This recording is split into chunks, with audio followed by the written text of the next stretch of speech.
Ads right now are probably a really awesome way to display your work. Let's say if you're going to meet up with the client. Yeah, internet is great as well.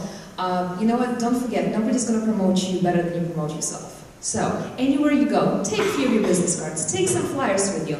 You're talking to somebody, you know, drop in them. Yeah, I'm an artist, I'm a makeup artist. Yeah, would you like to see my photos? Maybe they don't. You know, just show them. You know, and, you never know who you meet on the street. You know what, I got a lot of my jobs very, very randomly. And you know what, just, nobody's a better manager than you are. So, the more you promote yourself, the more you're out there, the more you upgrade your portfolio, the more you are on Facebook, on Model Mayhem, online, upgrade your website. Actually, you know what, I actually noticed that, for me in particularly, Google Maps work the best. Because, let's say somebody wants to get special effects makeup done. Sometimes it's private clients, you know, so what they do, first thing, they go on Google and they Google special effects makeup artist, New York City. That's, I think it's a great way to actually invest in Google search, and I'm not quite sure how exactly it's done, but buy some keywords. So, since if you're a special effects makeup artist, or body painter, or makeup artist, because that's most of your clientele will come from Google from now on. That's what's been happening with me from private clients. But if you want corporate jobs, then you gotta talk to people like Glenn.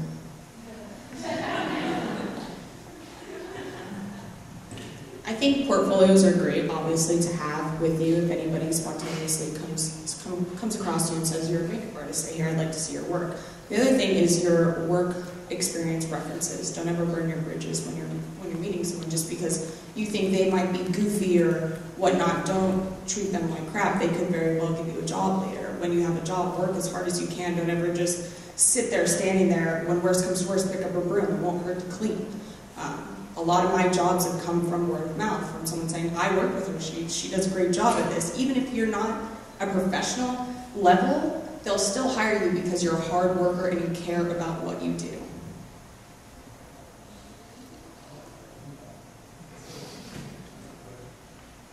Also, you have to realize that sometimes just because you do makeup and you sculpt or anything, it's just not applicable in effects. If you're an effects artist, you're equipped with so many skill sets. Being in New York is like one of the biggest fashion capitals. I was involved, and it's a big fine art scene. Let's say, for example, some of the old age makeups I did, that got me a job with a fine artist, sculpting hyper-realistically for them. I got some fashion jobs making jewelry, mold making for them. Everything's all different, so always have your portfolio with you. You never know what field, what job you're going to do, but I think the great thing about being an effects artist is that it's not you just do makeup. I think all of us here can sculpt, mold, make, paint. It's applicable in everything. So that's just another thing. Don't think that you're pigeonholed in one thing. You can do anything. More questions? Yeah. During the season, what was the biggest shocker for you guys? You know, usually getting ready people for makeup to go on set and getting the picture shows. Now you guys are the picture show. What was the biggest shock or eye-opener for you guys being on the camera? Thank you. That's actually a good one, Kavanaugh. Oh, yeah, that was a real question.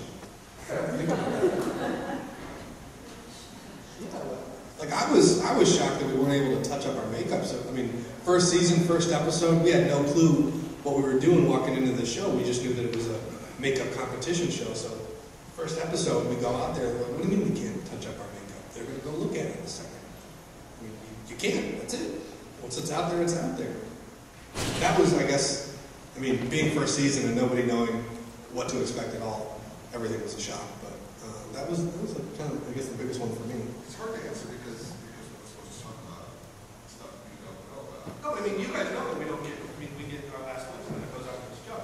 But I don't understand some more of that.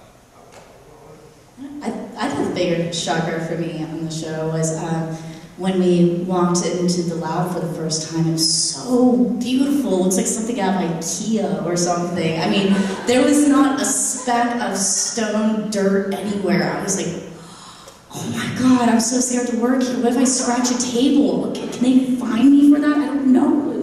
Everything was so pristine and clean. So yeah, and it was beautiful. So yeah, that was the shocker for me.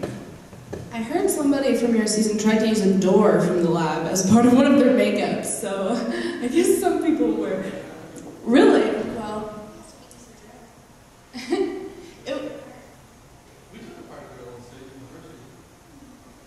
You use what you got. But I think it was very strange to be there and be so alienated from everyone, you know? Not to be able to talk to family or friends. And not even to have pictures of family and stuff like that. It was definitely bizarre to be in this little bubble. So I think that was the hardest thing to adjust to for me, personally. I'll reiterate the last comment about how pretty the shop is. When we were done at the end of the day, it looked like a blue tornado came through there. And then in the morning, poof, the magic fairy had cleaned everything up. But I'm not allowed to tell you that. But it was amazing. Those people are awesome. One of the things I was shocked about that I just assumed from first season was that you guys had a plethora of references.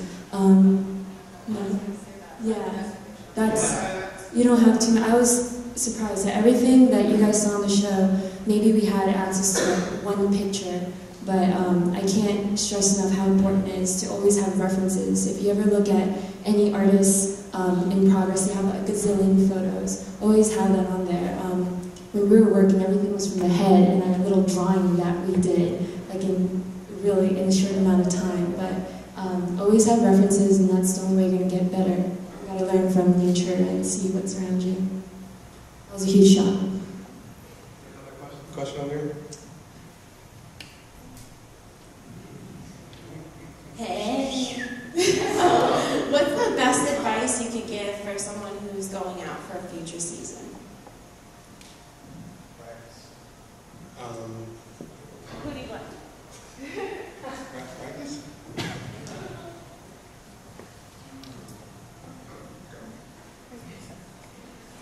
Don't be a drama queen unless you want to get some airtime. But you won't get hired in the makeup world though afterwards. Come on, I had a lot of drama. I get hired all the time. That's bullshit. You got to get really, really fast at everything you do. Your lab work needs to be competent and quick. Making molds, using stone, knowing shortcuts how to do things, knowing how to push limitations of materials. Time management.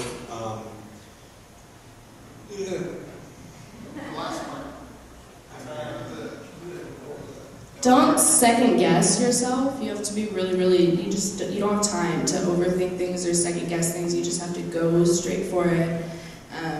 I definitely tend to overthink a lot when I'm sculpting, and there's no time for that there. It's like you just have to go forward, you have to start molding, and just be quick and confident. Yeah, when you guys see on the show where Mackenzie says, this week your challenge is blah, blah, blah, and go. That's really how it is. You have to walk out of there, right out of the gate, with the best idea you can come up with and execute it right off the bat. Because you don't really have a lot of time to sit there. We get a little bit of time to doodle or draw or whatever, but if we don't just go right to the point and figure it out right away, you're kind of Scrooged from the beginning. And then It surprised me too when it was a big shock to you. And I was watching the first season, I thought,